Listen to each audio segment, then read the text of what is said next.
Hello बच्चों, welcome back to the channel. हम लोग इकोनॉमिक्स की वीडियो तो चैनल पे डालना स्टार्ट कर चुके हैं, बट सर खाली इकोनॉमिक्स से काम नहीं बनेगा, हमें अकाउंट्स भी चाहिए। तो हाँ, तो बिल्कुल आज की वीडियो हमारी अकाउंट्स के लिए ही है। 12th क्लास का अकाउंट्स स्टार्ट करेंगे। पहली बुक का पहला चैप्टर। हमें पता है बचपन से ही कि सर हमारे अकाउंट्स के अंदर 3 बुक्स है 12th क्लास के अंदर। तो पहली बुक का पहला chapter which is fundamental of partnership हम स्टार्ट करेंगे आज।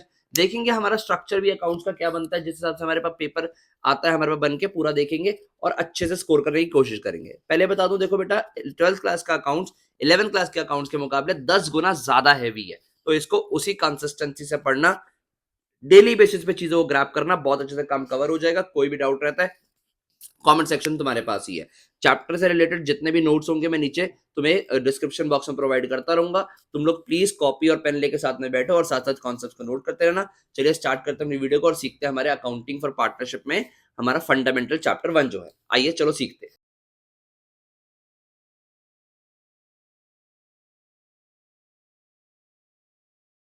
हाँ जी बच्चों, अगर हम 12th क्लास का अकाउंट्स देखें तो 12th क्लास का अकाउंट्स एक भारी भरकम सिलेबस लेके चलता है अपने साथ। बट 12th क्लास का अकाउंट्स उतना ही इजी है अगर कंसिस्टेंट प्रैक्टिस कर रहे हो तो। और अगर कंसिस्टेंट प्रैक्टिस नहीं कर रहे तो ट्रस्ट भी सर, इससे हैवी सब्जेक्ट कोई नहीं बनेगा आपका। हाँ जी, अगर हम देखें हमारे पास 12th क्लास के अकाउंट्स में टोटल कुल मिलाकर 3 बुक्स आती है। अब वो 3 बुक्स कौन कौन सी है, हमारी ध्यान से सुनिएगा। सर पहली बुक है आपकी पार्टनरशिप की, यानी अकाउंटिंग फॉर पार्टनरशिप, जो आपको पेपर में देती है सर कितने नंबर, 40 नंबर। सेकंड बुक है कंपनीज की, ये है अकाउंटिंग फॉर कंपनीज, ये आपको पेपर में देती है अराउंड 16 से 20 नंबर के आसपास। और फिर आती है हमारे पास फाइनेंशियल स्टेटमेंट एनालिसिस, यानी ये जो हमारी फाइनेंशियल स्टेटमेंट की बुक है, फाइनेंशियल स्टेटमेंट एनालिसिस, ये आपको देती है पेपर के अंदर अराउंड 20 से 25 नंबर। तो इस तरीके से आपका 80 मार्क्स का थ्योरी पेपर बन जाता है, जिसके अंदर आपको क्वेश्चंस वगैरह सॉल्व करने के लिए आते हैं। और 20 मार्क्स का आपका स्कूल के अंदर आपको प्रोजेक्ट फाइल सबमिट करनी होगी, खुद बनाना हो, बाहर से मत बनवाना। उसके बाद टोटल आपका 100 नंबर का पेपर बन जाएगा इस तरीके से। एंड ट्रस्ट मी, इसमें 100 में से 100 आते हैं, एक भी नहीं कटता होता। आज की वीडियो में बात करेंगे हम लोग पार्टनरशिप की। अगर हम बात करें पार्टनरशिप बुक की और पार्टनरशिप बुक के फर्स्ट चैप्टर की, टोटल आपने इसमें पढ़ने हैं 7 चैप्टर। 7 चैप्टर्स पढ़ने हैं हमने। 7 चैप्टर कौन कौन से, बात करते रहेंगे धीरे धीरे। आज जो हमारा पहला चैप्टर है वो है फंडामेंटल, यानी हम बात कर रहे हैं फंडामेंटल की। सर किस चीज के फंडामेंटल?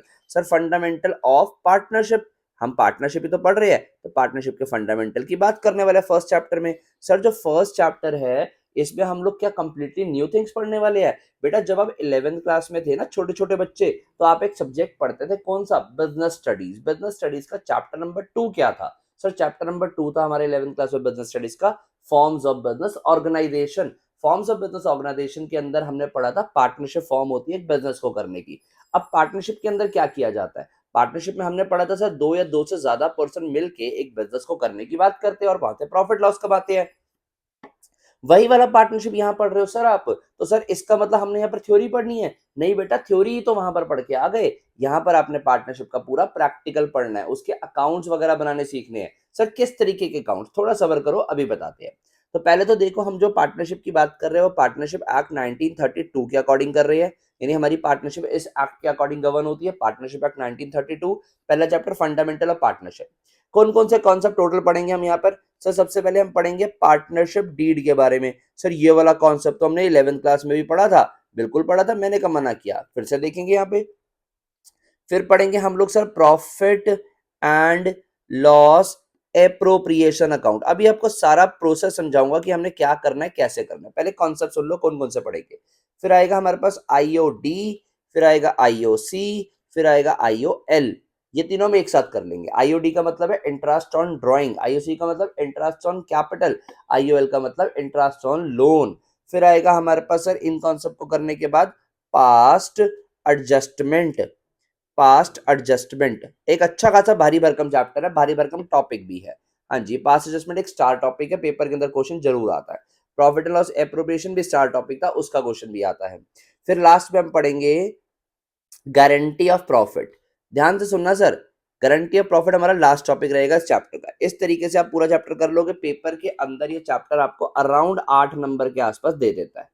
अराउंड 8 नंबर के आसपास, 6 से 8 नंबर के आसपास चैप्टर आपका पेपर में मिल जाता है। अब ध्यान से मेरी बात सुनो।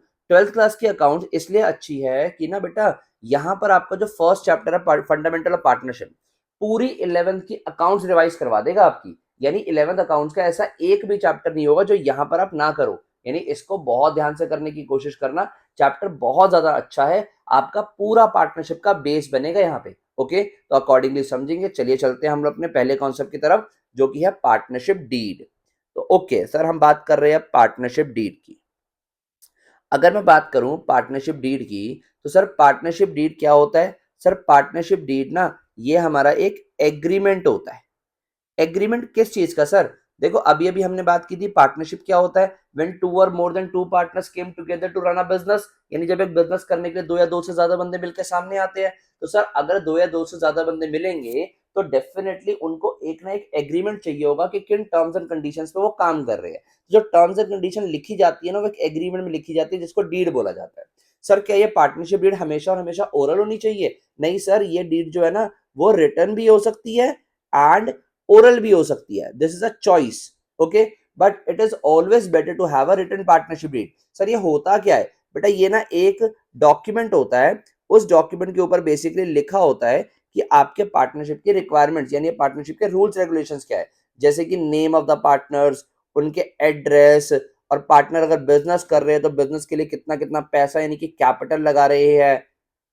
हमने यहाँ पर कॉन्सेप्ट पढ़ना है आईओडी, आईओसी, आईओएल, ये भी लिखा होता है इसी के अंदर कि पार्टनर्स को कितना आईओसी यानी इंटरेस्ट ऑन कैपिटल, आईओडी यानी फिर या फिर interest on loan, interest on drawing, interest loan कितना कितना मिलेगा।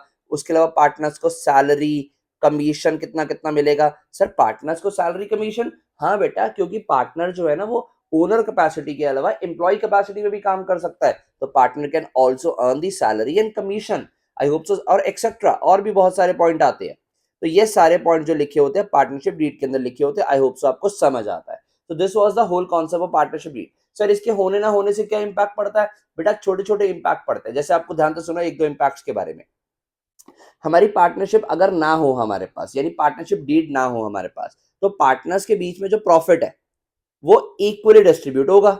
सर इसका मतलब, सपोज पार्टनर्स के बीच का जो प्रॉफिट है, पार्टनर्स को प्रॉफिट हुआ 50,000 का, और पार्टनर्स ने कैपिटल लगा रखी है, सपोज ए और बी दो पार्टनर्स है, ए ने 1 लाख लगा रखा है, बी ने 50,000 लगा रखा है। तो ए कहता है मैंने ज्यादा कैपिटल लगाया, मुझे ज्यादा प्रॉफिट दो, पर इनके पास पार्टनरशिप डीड नहीं है, या फिर डीड है तो इन्होंने प्रॉफिट बांटने के बारे में लिखा नहीं है। तो अगर नहीं लिखा या डीड नहीं है तो सर ये प्रॉफिट ना हमेशा और हमेशा इक्वली यानी 25,000 और 25,000 मिलेगा। अगर इनको कोई और रेशियो में बांटना था तो वो रेशियो स्पेशली इनको यहाँ पर लिखनी पड़ेगी कि इनका पीएसआर यानी प्रॉफिट शेयरिंग रेशियो कितनी है। समझ आता है? ऐसे ही पार्टनर्स को सैलरी, कमीशन, आईओसी, आईओडी कुछ भी नहीं मिलेगा या कुछ भी नहीं चार्ज होगा पार्टनर से अगर पार्टनरशिप डीड नहीं है। यानी अगर ये सारा काम करना है तो पहले आप पार्टनरशिप डीड बनाओ, उसके अंदर लिखो, या फिर एक एग्रीमेंट पे आओ, आपस में डिसाइड करो कितना लोगे कितना दोगे। तो ये सारा काम तब होगा जब पार्टनरशिप डीड होगी। मैं आपकी स्क्रीन पे ना कुछ इंपॉर्टेंट पॉइंट शो कर दूंगा कि क्या इंपैक्ट पड़ते हैं, कॉन्सिक्वेंसेज होते हैं पार्टनरशिप डीड होने या ना होने के। उसके अलावा उससे रिलेटेड क्वेश्चन, अगर आप टीएस ग्रेवाल बुक फॉलो कर रहे हो तो illustration number 1 and illustration number 2 follow कर सकते हो। ऑल्दो रिलेटेड इंपैक्ट मैं इसके यानी रिलेटेड क्वेश्चंस और इंपैक्ट नीचे मैं आपको डिस्क्रिप्शन बॉक्स में भी देने वाला हूँ। So this is the whole concept है जिसमें हमने पार्टनरशिप डीड के बारे में समझा। एक एग्रीमेंट है, पार्टनरशिप करना है तो आपको चाहिए। एक छोटे क्वेश्चन की बारी आ गई। सर छोटा क्वेश्चन ये है, इसके बाद चलेंगे बड़े क्वेश्चन पे। ठीक है, छोटा क्वेश्चन क्या है सर कि पार्टनरशिप में मैक्सिमम कितने पार्टनर्स हो सकते हैं? सर देखो मिनिमम कितने होंगे सर, दो या दो से ज्यादा, तो मिनिमम तो दो हो गए। मैक्सिमम हो सकते हैं 50। सर कहाँ लिखा है? पार्टनरशिप एक्ट 1932 में लिखा है, क्योंकि पार्टनरशिप तो उसके थ्रू ही गवर्न होती है। नहीं बेटा, ये कंपनीज एक्ट 2013 में लिखा है, कंपनीज एक्ट 2013 के रूल्स में लिखा हुआ है। उन्होंने तो बोला कि सर पार्टनरशिप में ना मैक्सिमम जो है ना वो 100 पार्टनर कर दो, बट ना मैक्सिमम पावर दे दी इन्होंने किसको? सेंट्रल गवर्नमेंट को। और बोला सर देखो हमारी तरफ से तो 100 होने चाहिए, बाकी आप बता दो कितने होने चाहिए। तो सेंट्रल गवर्नमेंट ने बोला ठीक है होने तो 100 चाहिए, बट अभी के लिए ना आप 50 ही रखो। तो ले दे के अभी जो पार्टनरशिप में पार्टनर्स होते हैं मैक्सिमम वो 50 होते हैं। आई होप सो क्लियर होता है टॉपिक। पेपर में आएगा कितने होते हैं जी? 50 होते हैं। किसने गवर्न किया जी? सेंट्रल गवर्नमेंट ने किया। कहाँ लिखा हुआ है जी? कंपनीज एक्ट 2013 में लिखा हुआ है। आगे चले, मेन कॉन्सेप्ट करते हैं सर, वो है मेन कॉन्सेप्ट हमारा profit and loss appropriation account का। यह है सर मेन कॉन्सेप्ट हमारा। समझ आता है आपको? अगर मैं मेन कॉन्सेप्ट आपको यहां पर समझाऊं, ध्यान से देखिएगा। हमारा profit and loss appropriation account. अब ये बहुत ही शानदार कॉन्सेप्ट है। इस कॉन्सेप्ट को समझने के लिए आपको अपने 11th क्लास के कुछ यादें ताजा करनी पड़ेंगी। क्या यादें सर? आओ बताता हूँ आपको। 11th क्लास में जब आप छोटे बच्चे होते थे, आपने एक आखिरी चैप्टर पढ़ा जिसके अंदर आपने प्रॉफिट एंड लॉस अकाउंट बनाना सीखा। कौन सा चैप्टर था सर? ये फाइनल अकाउंट। इसमें आपने प्रॉफिट एंड लॉस अकाउंट बनाना सीखा और नेट प्रॉफिट निकालना सीखा था। सर ये हमारा नेट प्रॉफिट निकल आया, ओके। या यहाँ पर हमने नेट लॉस निकालना सीखा था, या नेट लॉस निकल आया। अब देखो यहाँ पर ये जो हमने अकाउंट्स बनाए 11th क्लास में, ये किसके थे सर? सोल प्रोप्राइटर के थे। सर ये तो पार्टनरशिप कर रहे हैं ना हम। बेटा पार्टनरशिप के अकाउंट्स भी बिल्कुल वैसे ही बनते हैं जैसे सोल प्रोप्राइटर के बनते हैं। फर्क सिर्फ इतना आता है कि ये वाला प्रॉफिट अगर हम बात कर रहे हैं सोल प्रोप्राइटर की तो एक ही बंदे का है, बट अगर हम बात कर रहे हैं पार्टनरशिप की तो this profit will be distributed between many partners. Okay, इसका मतलब सर हम अकाउंट्स बनाना नहीं सीखने वाले। पार्टनरशिप के अकाउंट्स वैसे ही बनते जैसे 11th क्लास में बना के आए सोल प्रोप्राइटरशिप के। तो अकाउंट्स बनाना नहीं सीखने वाले। सीखने क्या वाले हैं सर? जो आपने प्रॉफिट लॉस निकाल लिया ना, इस प्रॉफिट लॉस का डिस्ट्रीब्यूशन बिटवीन द पार्टनर्स कैसे होगा, ये हम यहाँ पर सीखने वाले हैं। आई होप सो क्लियर होता है कि हम क्या सीखने वाले हैं कि जो प्रॉफिट लॉस हमने निकाल लिया, इस प्रॉफिट लॉस का डिस्ट्रीब्यूशन कैसे करना है। आओ सीखें। अब इसका डिस्ट्रीब्यूशन के लिए ना आपको एक अकाउंट बनाने को बोला गया कि आप profit and loss appropriation account बनाओ और इस अकाउंट के थ्रू ये जो प्रॉफिट लॉस निकला है इसको डिस्ट्रीब्यूट करो। ठीक है सर। अब देखो यानी आपका मेन कॉन्सेप्ट है कि profit loss appropriation, profit and loss appropriation account बनाना और पार्टनरशिप में जो प्रॉफिट हुआ है या लॉस हुआ है वो पार्टनर्स के अंदर बांटना। देखो कॉन्सेप्ट ये है profit and loss appropriation account. Appropriation word का मतलब ये होता है बंटवारा करना, एप्रोप्रिएट तरीके से बंटवारा करना है हमने। अब ये प्रॉफिट, ये अकाउंट ने बंटवारा करना है। क्या फॉर्मेट है इसका? जो प्रॉफिट एंड लॉस अकाउंट का था, ये account profit and loss appropriation account जो है वो प्रॉफिट एंड लॉस अकाउंट का ही एक एक्सटेंशन है हमारे पास, वही फॉर्मेट है। Profit and loss appropriation account क्या बोलेगा? ये बोलेगा आपने मेरे को खोला है किसके लिए? आपने प्रॉफिट का बंटवारा करवाने के लिए बिटवीन द पार्टनर्स। तो लाओ पहले मुझे प्रॉफिट लॉस तो दो। तो ये अकाउंट पहले प्रॉफिट लॉस मांगेगा। अब देखो पहले ना मैं आपके सामने फॉर्मेट बना देता हूं, उसके बाद इसका प्रॉपर लॉजिक दूंगा। एक सिंगल पर्सन का रट्टा नहीं होगा। कोई भी क्लेम कर देना एक सिंगल पर्सन का भी रट्टा है, पढ़ाना छोड़ दूंगा। बेटा ध्यान से सुनो। अब तो सबसे पहले मैं आपको फॉर्मेट बना के दे रहा हूँ। इसका मतलब ये नहीं कि रट्टा लगवा रहा हूँ। फॉर्मेट बना के इसलिए दे रहा हूँ क्योंकि ये सारी चीजों का एनालिसिस देखेंगे हम लॉजिकली। यहाँ पर क्या आ रहा है सर? सबसे पहले by profit and loss account आएगा, ब्रैकेट में क्या लिखोगे? Net profit. और इस फॉर्मेट में 5 से 6 चीजें डालूंगा गिनती की, सातवीं चीज नहीं आएगी। इवन 5 ही चीजें मेन डालूंगा, उसके अलावा छठी चीज नहीं आएगी। ध्यान रखना, गलत नहीं होता इसका क्वेश्चन अगर ध्यान से पढ़ के जाओ। सबसे पहले प्रॉफिट एंड लॉस अकाउंट आया हमारे पास, नेट प्रॉफिट। सर अगर हमारे पास लॉस होगा तो प्रॉफिट एंड लॉस अकाउंट से नेट लॉस इधर आ जाएगा। ये तो हमारी शुरुआत हो गई अकाउंट की। अब जो पार्टनर्स को डिस्ट्रीब्यूट करना है, क्या क्या पार्टनर्स को मिल सकता है? Interest on capital. सपोज हमारे पास दो पार्टनर्स है ए और बी, दोनों में इंटरेस्ट ऑन कैपिटल डिस्ट्रीब्यूट किया, यहां टोटल आ गया। पार्टनर्स को मिल सकता है सैलरी, कमीशन, या अगर कोई बोनस वगैरह होगा वो भी, सैलरी कमीशन, जो जो दो दो पार्टनर्स होंगे सबका टोटल करके यहां आ जाएगा।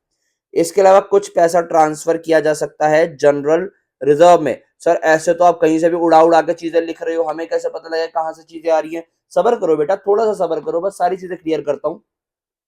उसके बाद यहां पर आ जाएगा आपका क्या चीज सर? यहां पर आ जाएगा आपका इंटरेस्ट